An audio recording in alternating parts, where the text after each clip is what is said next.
Hello everyone. Good morning, good evening. Welcome to another PMP Q&A session. Today we will be discussing 10 more questions. So let me just share my screen and then we will start. All right, so let's start question number 1.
All right, Vivek, you have chosen option C.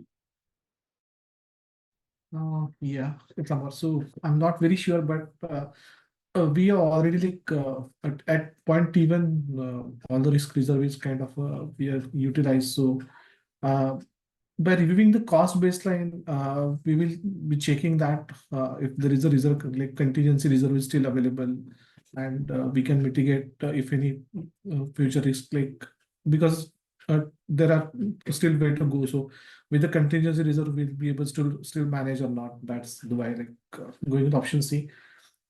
Again, reassessing the overall risk factor will not help here, and change request, we don't have anything change in the scope, so change request really not a correct option. And convenient team meeting is good option, but like that only will update the team about what's happening, but actually there won't be any solution as such. All right, thank you. Carlos, you have chosen option A. Just because on the graph it says remaining risk reserves, and that's what we're talking about. The risk associated with the project is higher than what we thought, and the reserve is depleting. So maybe reassess the risk, the real risk that we're facing might help. And I might be wrong, but that's what I thought about. All right, thank you. Okay, let's read the question. It says, as a PM, you're reviewing the risk reserve chart for your project. The chart shows 3 lines.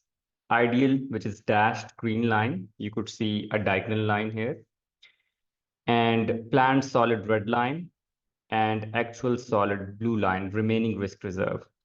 So if I zoom in a little bit, so what's happening here at point T1, we have consumed all the reserves, right? So almost 50% of the time is over and all the reserves are gone.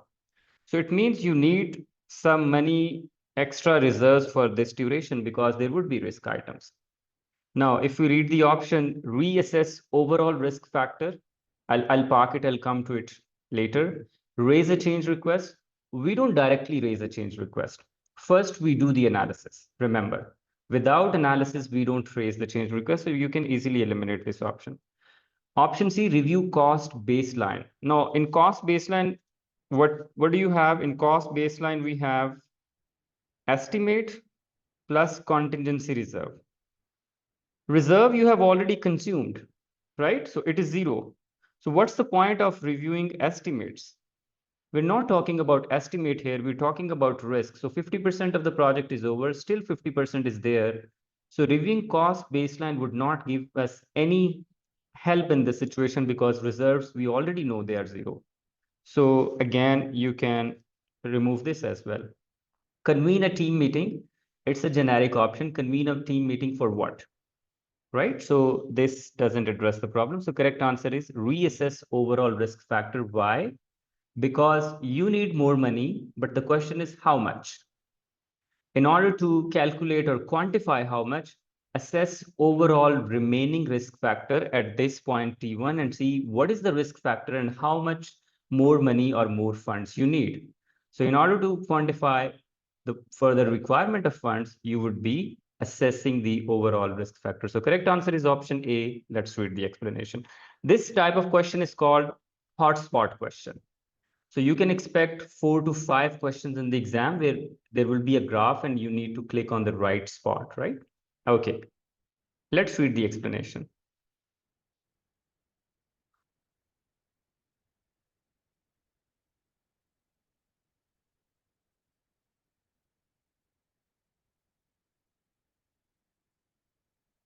Lela, quickly. Where would you click on it if it says spot on it, right? Where would you click on the graph? Yeah, so good question. So in the exam, it will have 3 spots or 4 spots. It will say, for example, this is A, this is B, this is C, this is D, right? And some numbers would be given to you and you need to pinpoint the right point. So for example, if the data is talking about point B, you need to click on point B, right? So those would be clearly labeled. Okay. Got it? Thank you. All right, next question. Sorry.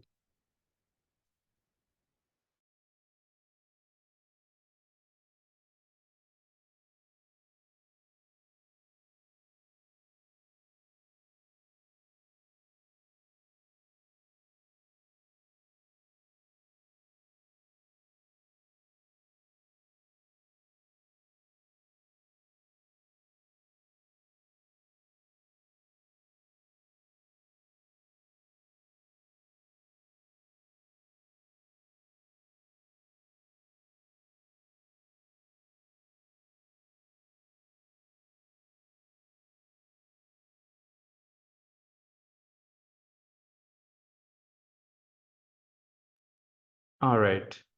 Carlos, you have chosen option C.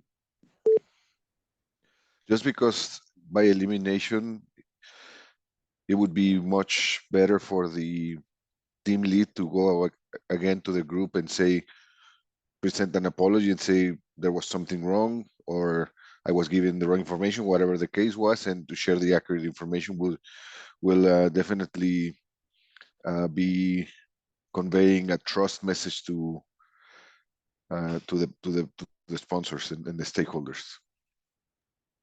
All right. So Carlos, why you're not doing A? What's wrong with that? Team lead is your one of good friends? No, just because I just think that doing it in front of everybody would create an environment that is not team worthy, and it will not convey a teamwork to the stakeholders, and it's better to just just on the team lead to recognize and go back and say there's something wrong with what I presented, and go back and tell them. All right. Thank you for being empathetic. So Robin, you have chosen option A. I was also juggling between A and C, but then I thought that the team lead would rather than be embarrassed afterwards, rather deal with the situation correctly in the meeting. That's what the meeting's for. So that's why I went with dealing with it straight away. All right. Thank you for detailed explanation. So let's read the question. It says, in the middle of a meeting, team lead presents incorrect information about the project in front of the sponsor and key stakeholders. What should you do to handle this situation appropriately? So we're not sure what's the reason behind that. Maybe it's just a mistake, right? So we're not sure about the intention. So one of the principles or one of the mindsets of PMI is transparency. So we should be transparent. And second is we should not delay our decisions, right? We should deal the situation right there. Since we are not sure about the intention And even if the intentions are bad, let's suppose, still we should be transparent, regardless of the consequences. So transparency is something where we do not compromise at all. So you should deal the situation there. You should politely request, hey, I think this information is not accurate according to my records. Could you please clarify? And maybe they say, yes, it's a mistake. So you need not to send an apology or anything like that, right? So correct answer is option A. Confront the team lead openly during the meeting to correct the misinformation immediately, right? So to avoid any confusion. Option B, disclose this information later to the sponsor to avoid public embarrassment. We don't do that. First, we handle the situation there. Second, we deal it directly, right? We don't add a mediator, and escalation is a last resort when nothing works. Meet with the team lead after the meeting and suggest sharing accurate information with apology. Again, it's better to handle the situation there and send a formal complaint to HR. We're not sure about the intentions. We're not sure about if it is a mistake or an intentional act. So we won't be doing D, right? So correct answer is option A. Let's read the explanation.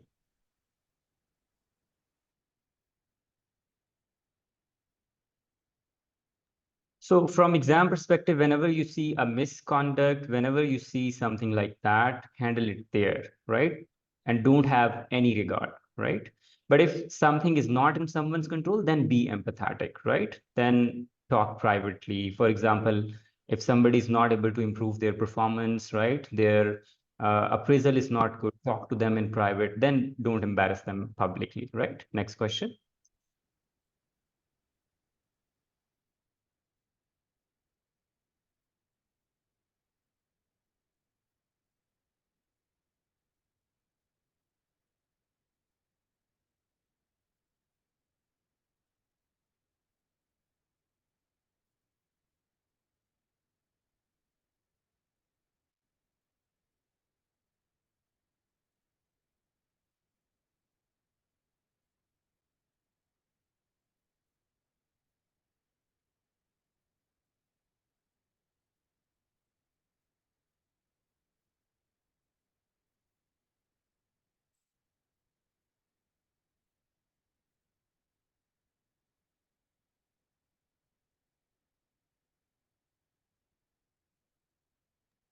All right. Mohan, you're looking for promotion. You have chosen option B. Yeah, the options are quite difficult, right? I mean, I felt there was data presented, the CEO is not comfortable and believes that the data is, and I think the keyword is current beliefs, right? That the data is, the way the data was collected was incorrect or not proper or whatever, right? The options were not really good, but I think B is kind of the best option, which the program manager is being empathetic, understanding what the CEO's concerns really are, and then maybe addressing those issues, right? So if it is data collection or the quality, going back and providing more robust data as to here's how it was taken and all that stuff. So I think the rest of the options really were not very good options. That's why I eliminated them. All right, thank you.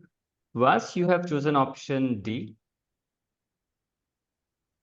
Yeah, since he expresses discomfort and he's trying to question your findings, if you try to reaffirm your findings and request him to accept it, it might be more like pressurizing him to accept the data. Rather, you could ask for an additional time and reevaluate it and then postpone the decision-making process. By then, the CEO can probably take some time to assess it, and then probably he might be able to accept your findings and then go ahead with it without any discomfort for that. That's my opinion. All right, thank you. Leila, you have chosen option D. Yeah, I used the elimination technique. So reaffirm your findings. So here we have a conflict, right? We're presenting something and the CEO doesn't believe that, that he's not on the same page with our findings and if he shows them discomfort. So just be stubborn and reaffirming wouldn't help it, right? Making CEO accept it. So we can't do that. We have to listen to him. So the second one says listen carefully to CEO's concern and align your message to address their. So that's a good option as well. But again, I'm still pushing him toward my findings, right? And option B, I feel like. So avoid discussing the conflict points, just to focus only key areas to maintain positive atmosphere. That means I'm kind of hiding some of them for findings and not delivering everything, like all these my findings. Basically the point is like all the findings that I'm saying is conflicting with his beliefs. So that's why if I would ask additional time and reevaluate, see if what are the conflicts, in the findings. That's why I went with D. All right, thank you for detailed explanation. So let's read the question. It says, during your presentation, CEO expresses discomfort and questions your findings. So they're questioning your findings as the data and insights do not align with their current beliefs. So first thing is data and insight should not align with their belief. Data and insight should be accurate. You understand that? So it shouldn't align with what they believe. It should be accurate. So the problem with option B is that, yes, listening carefully is really good, but you cannot align just because they are CEO's beliefs. You would be presenting accurate data, right? So the problem here is you won't be aligning your message to the CEO's concern. What you would be doing, the best option is if there is a conflict, if there is a misalignment between data, take more time and do some research, gather data, and then go back. And if you still think like your stance is correct, then present that without any judgment, without any fear.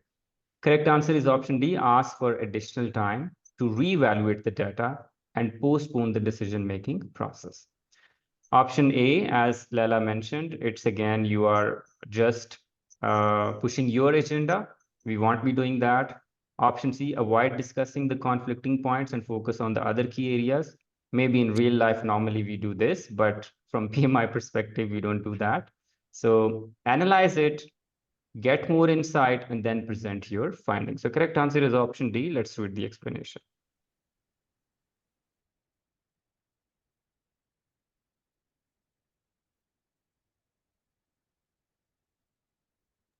So this approach shows that you respect the CEO's concern, are open to reassessing your analysis, and want to ensure that the final decision is based on accurate and thoroughly vetted information, right? Next question.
Mohan, you have chosen option D.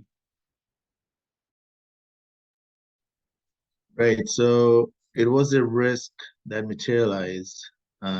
Mitigation plan or the response which they had in the risk register due to the project scope has changed, and that response won't be effective, essentially, right? I thought that this was a risk, an issue, right? So I think the best thing would be to update the issue log, and then do an analysis as to how sorry, I'm reading this as we go on the last part, how to tackle the risk moving forward. So I think so B also talks about the issue log to reflect the current situation, but then it talks about communicating to the stakeholders. I mean, you would do that eventually, but I think like first you gotta update the issue log and understand how to tackle that risk moving forward. That's why I picked D. All right, thank you. Robin, you have chosen option A. I felt that the risk has materialized, but due to the change in scope, there have been changes. So option A allows for developing a new risk response plan. So that's why I felt that that's probably the best option in this situation. All right, thank you for detailed explanation. So let's read the question. It says, during the execution phase of your project, a significant risk that was previously identified has materialized. So remember, when a risk has already been identified, means it has already been documented in the risk register. When a risk is documented in a risk register, and if it is materialized, we don't shift it to the issue log. You got it? It is handled there. Only unidentified risks which are occurred, unidentified events which are occurred, they go to the issue log. If you have already identified something and it is part of the risk register, it would be documented and handled there, and status is updated in the risk register. So we can easily eliminate option B and option D because it says update the issue log, update the issue log. We don't update the issue log because it is an identified risk. Now we have two options. Option A, reassess the risk and develop a new response, and option C, implement a workaround. So we implement workaround in emergency situation. Workaround is a temporary solution. When an unknown risk is realized or when an issue is occurred, we implement a workaround. Again, it's not an unknown risk. It's identified risk. So we can eliminate option C. One, it is an identified risk. Second, there is no indication that there is a sense of emergency here. So what we will be doing, we will be doing option A, doing the reassessment and develop a new risk response in collaboration with the risk management team. There's a comment in the chat, but we have a new issue, a risk response cannot be implemented. So see, when a risk is materialized, we don't have a new issue. It's the same risk which is materialized. You got it? It's the same event that you have already identified. So it's not something new. It's not saying you have a new issue. It says during the execution phase of your project, a significant that was previously identified has materialized. So risk is same. The risk response plan is not relevant. So the event is same. There is no change in event, but the response is not valid. But yes, if it says a new risk has been identified or realized, then you're right. Then that would have been an issue. But it's the same event. So that's why we will be doing the reassessment and coming up with the new response. So correct answer is option A. Let's read the explanation.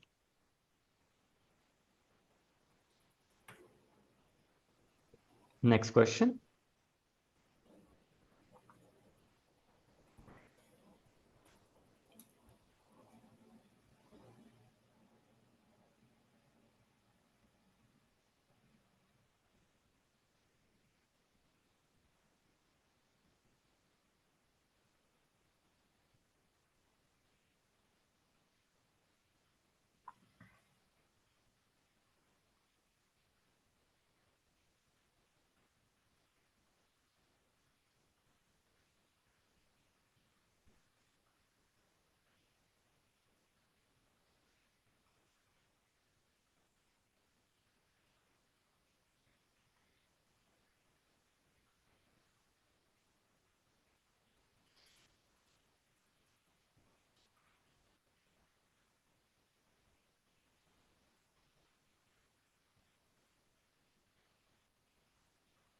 All right, Vivek, you have chosen option B.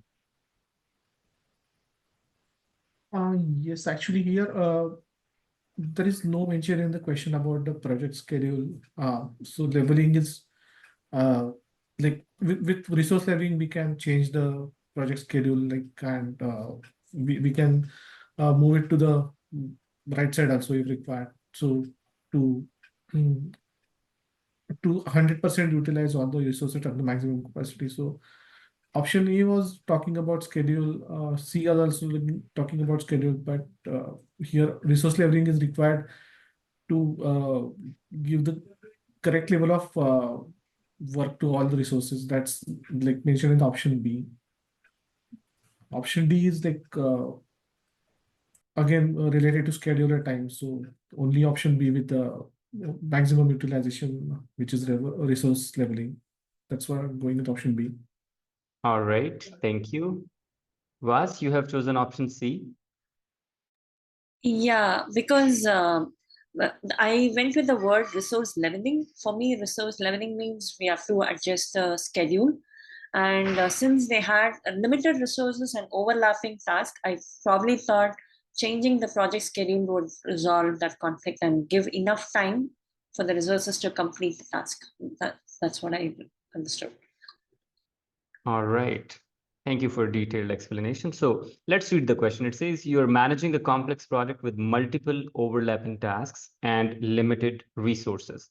During the planning phase, you notice that several key resources are over-allocated across various activities. What is the primary purpose of performing resource leveling in this situation? So resources are over-allocated. What's the primary purpose? To handle that over-allocation. So correct answer is option C, to adjust the project schedule to resolve resource conflicts and prevent over-allocation. Since resources are already over-allocated, so we do leveling by adjusting the schedule so that resources are not over-allocated. So C is the correct answer. Option A, to accelerate the project schedule. No, we don't accelerate, actually it decelerate the schedule. So A is not the right choice. To ensure that resources are utilized at their maximum capacity, that's not the primary purpose of resource leveling. Resource leveling is used when resources are over allocated, right? So B is not correct. C, D, to allocate additional resources. No, we don't allocate additional resources. So correct answer is option C. Let's read the explanation.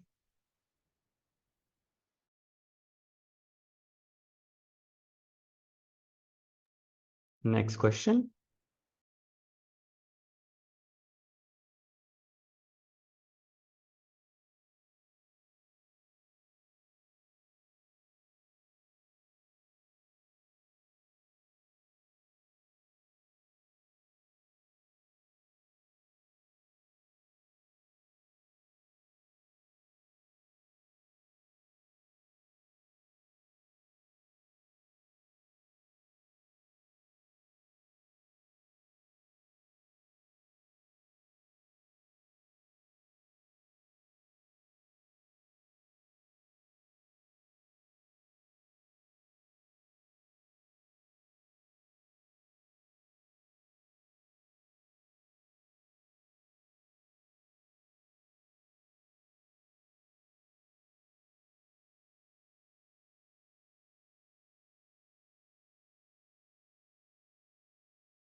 All right, so Carlos, you have chosen option B, C, D. Yeah, so I just thought that adding more resources will have there will definitely be an integration challenge. Learning curve will happen. You will have probably some resource saturation.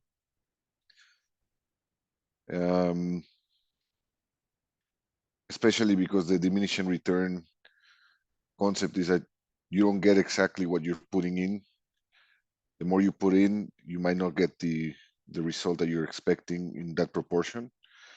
In fact, you can get less, and it would lead to some team conflicts. I just eliminated A and E.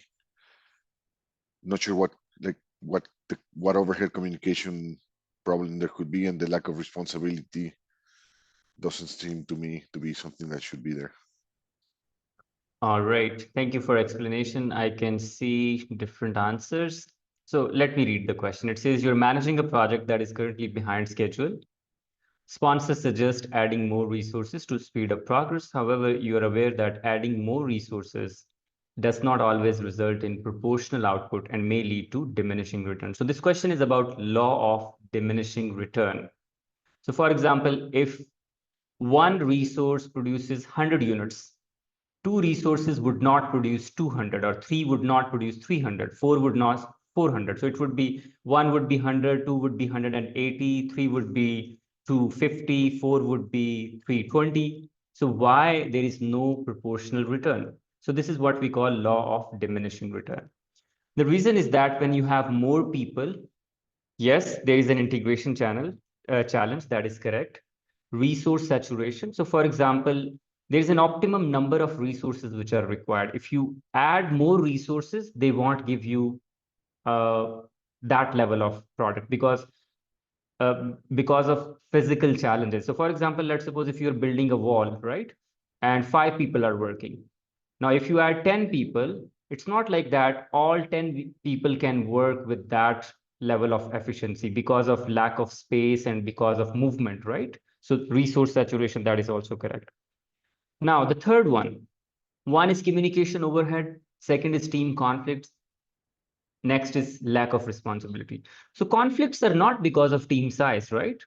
Conflicts are due to other reasons like lack of understanding, misalignment, lack of clarity about roles and responsibilities. So adding more resources has nothing to do with team conflict. So we can easily eliminate that.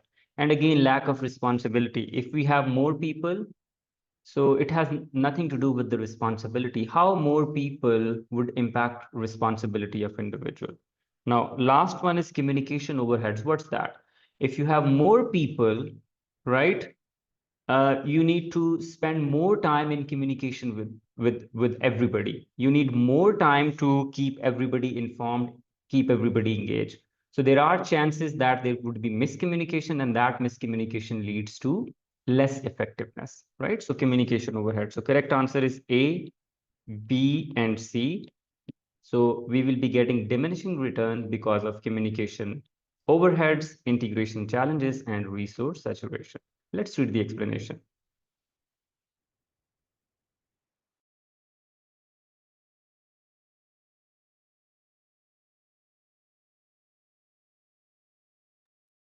Next question.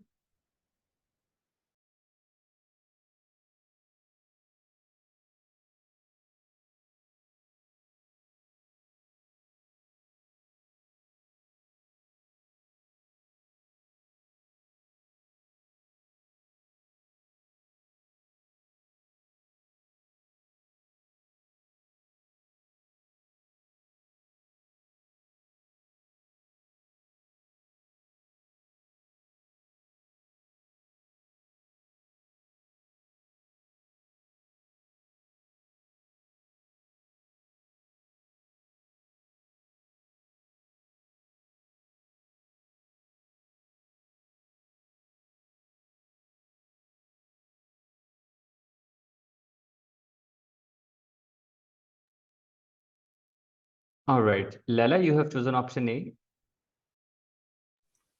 To be honest, I don't know other three were B, C, D. So when I saw the A bias, so since there was a different beliefs, I think I just went with A on that one. All right, thank you. Mohan, you have chosen option A. Yeah, I felt like it says that does not align with the CEO's existing belief about the project's direction, right? So, and I felt like that was essentially what A is talking about in terms of the status quo bias, and so that's why I felt like that was the best option. Yeah, the rest three, I don't feel like they fit the situation. I don't know what B is, but C and D doesn't. All right, thank you. Abdullah, you have chosen option B. Yes, so basically the cognitive dissonance theory suggests that if a person believes or discomfort is contradict with existing belief or value, that is what this describes. The status quo is not, because that theory involves a preference for things to remain the same, but it does not directly explain the discomfort feel when it confronts a new conflicting information. So that's why I went for option B. All right, thank you for detailed explanation. So I intentionally added these questions, and the statement is almost similar to a previous question. In the exam, you'll see similar situations. So there will be one statement, and the examiner would be using same statement again and again. So you can save a lot of time, right? So for example, same situation, one sentence would be different, options would be different. So you need not to read all the questions again. And sometime in the exam, you see 5 to 7 questions with same statement, right? So that saves a lot of time. Okay, now let's read the question. It says the CEO's existing belief about the product direction. So do not align with the existing belief. The CEO appears visibly uncomfortable and questions your finding. Now, this is called cognitive dissonance theory. Cognitive dissonance theory says that when something contradicts your existing beliefs, you don't agree with that, right? Status quo bias. What is status quo? Status quo is doing something to maintain the current situation. Resisting a change is called status quo. So for example, if there is a new change that is being implemented by the senior management and people are resisting, now that is called status quo bias. They have a bias towards maintaining the status quo. So here we're not talking about changing anything or status quo or resistance. We're just talking about existing beliefs. So something that is contradictory to the existing belief, this is called cognitive dissonance, right? So correct answer is option B. Let's read the explanation. Situational leadership is exactly different thing. Like in different situation, you exercise different leadership style. And expectancy theory is a motivation theory, like people work because they expect reward or punishment. So that is expectancy theory. So correct answer is option B. Let's read the explanation. Sorry.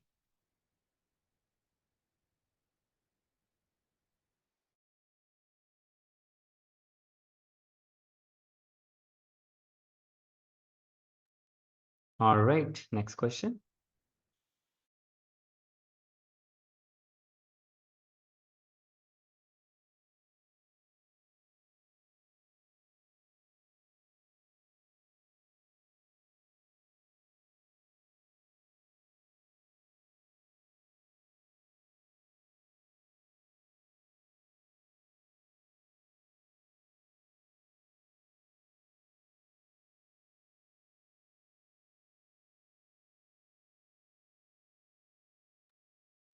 All right, Mohan, you have chosen option D.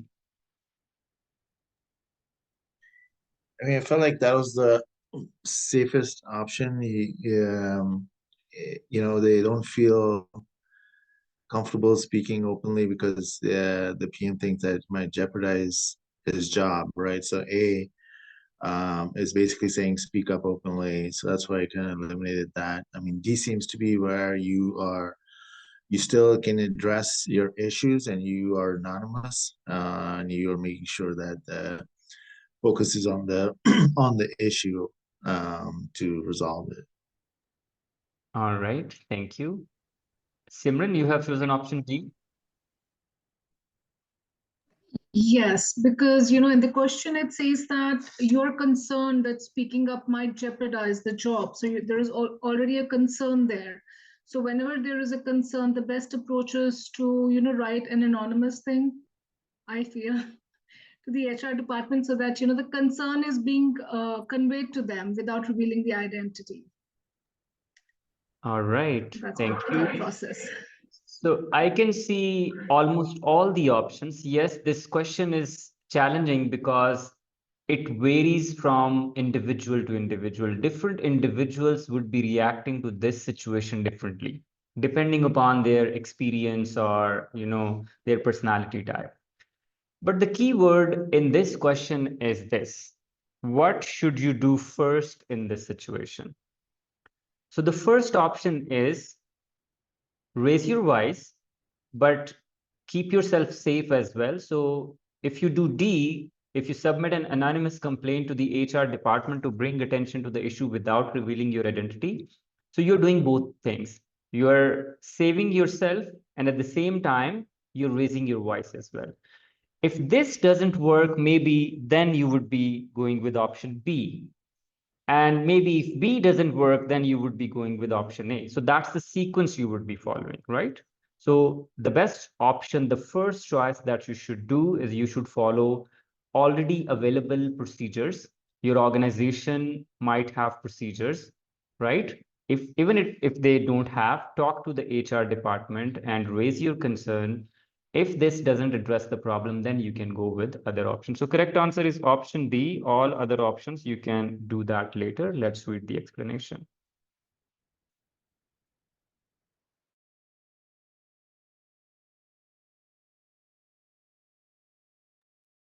Next question.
All right, Kukila, you have chosen option A.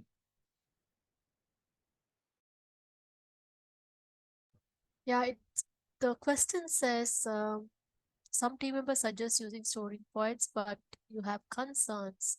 So when you have concerns to use story points, as far as my knowledge, when it is a repetitive task and it has been done many times, and it's very easy to quantify.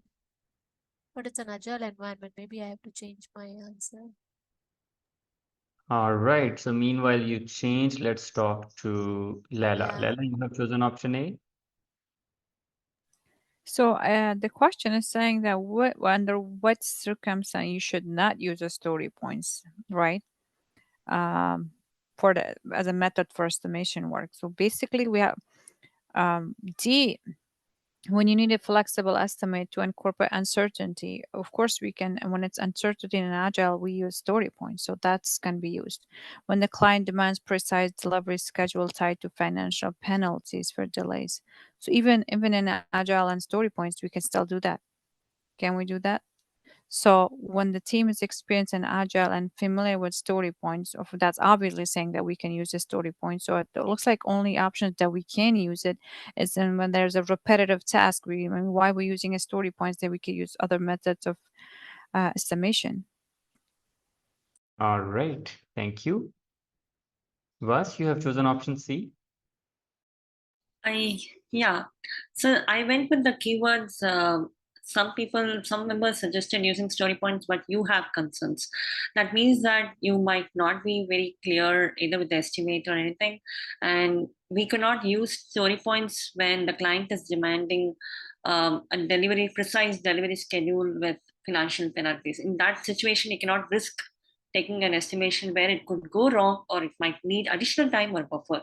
So that's why I went with C, where in this scenario that we cannot use story points. All right, thank you for detailed explanation. So there are two ways of estimation in Agile. One is called absolute estimation. Second is called relative estimation.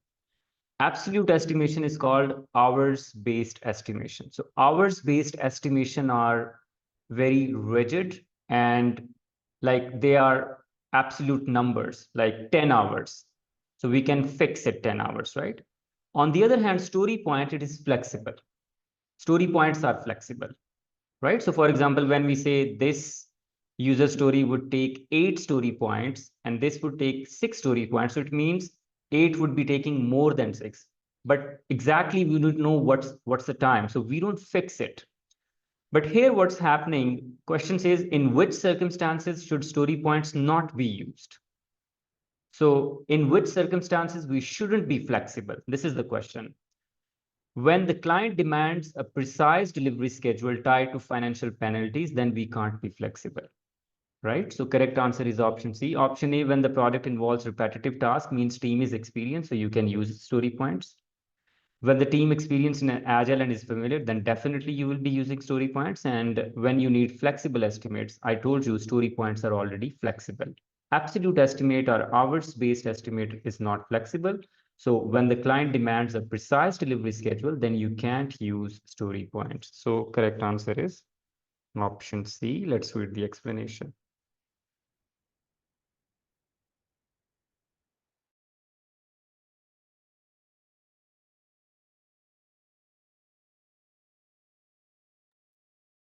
Next question.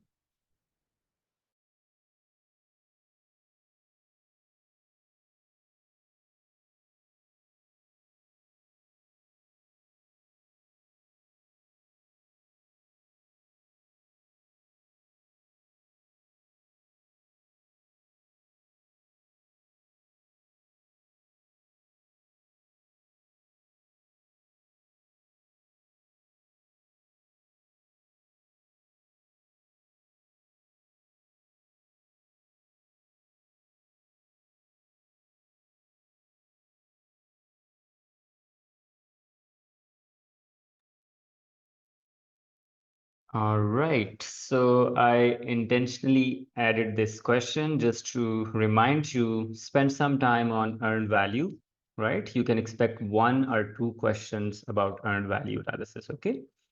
So let me read the questions. Some of you have answered B, C, A. Okay, so it says as a PM, you need to calculate the estimate at completion. EAC means forecasted budget for a product with a CPI of 0.78.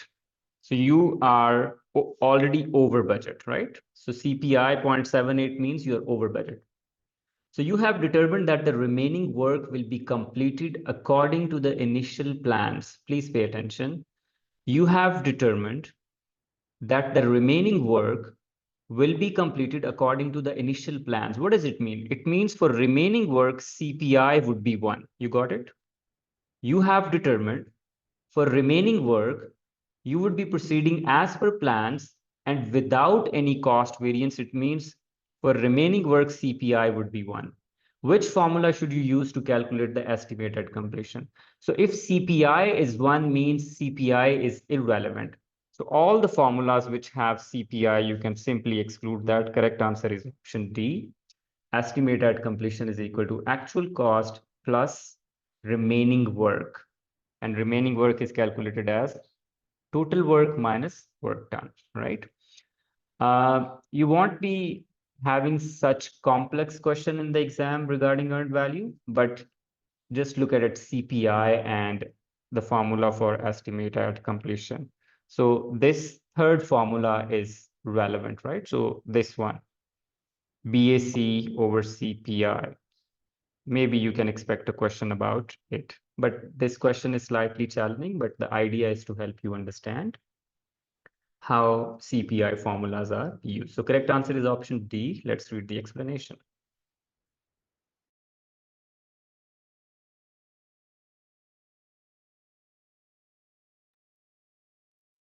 All right, everybody, we're done with today's session. Just put your score in the chat window. What's your score in today's session?